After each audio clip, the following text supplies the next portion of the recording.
नमस्कार भैया, का हाल चाल बा। हैप्पी दिवाली। आज हमारे वो गाना रिकॉर्डिंग होइल बा, सुनाते हैं आप लोग के। में कुछ बोलो। सुनते हैं, देखिए गाना इनका रिकॉर्डिंग हुआ है आप लोगों के बीच। गवन करा के सैया घर जाब लइले, सूत के बेरी नहीं पावर देखइले। अरे सुनो का कहत रहो।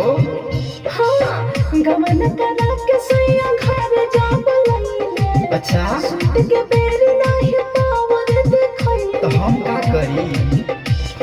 सुख नहीं देता या पार है, तेरा कैसा भतार है। इससे निमन ये लभर है, तेरा कैसा भतार है।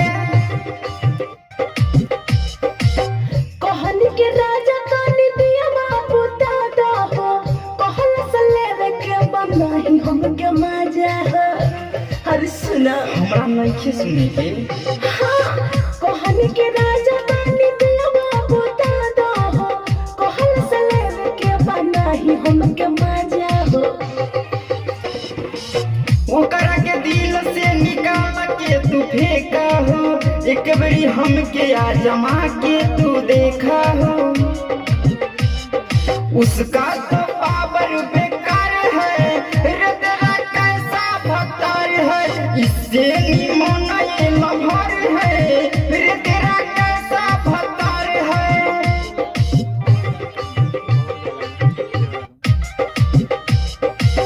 तड़पिल बेरी बेरी छुए तो सजनवा हो, सुरह सिंगार फीका भइला रमनवा हो। अरे का बताई हो। उहे बतावा हो। हाँ, तड़पिल बेरी बेरी छुए तो सजनवा हो, सुरह सिंगार फीका भइला रमनवा हो। हाँ, पियवा के छोरा तू सूरज से माजा लूटा हो। ये हमारे जान जानी ऐसे जानी रूठा हो।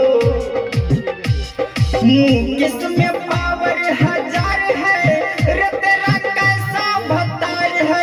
इससे निमन ये लभर है, रे तेरा